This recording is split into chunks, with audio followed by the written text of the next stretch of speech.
أعوذ بالله من الشيطان الرجيم. بسم الله الرحمن الرحيم.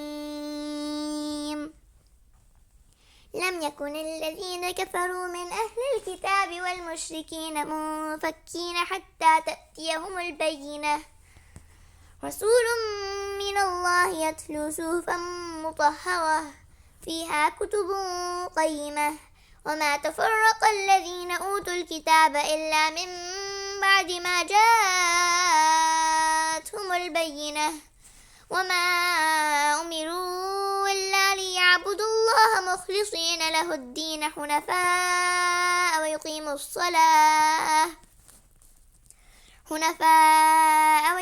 الصلاة ويؤتوا الزكاة وذلك دين القيمة. Translation. In the name of Allah, the Compassionate, the Merciful. Those who are disbelievers from among the people of the book and the mushrikeen were not going to desist from their disbelief until the clear proof came to them.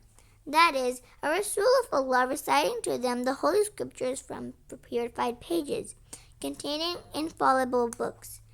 Those who were given the book before this Quran did not divide into sects until after they came to them the clear proof. Yet they were commanded nothing but to worship Allah with their sincere devotion to Him, being true in their faith, to establish salah and give zakat, and that is the infallible true religion.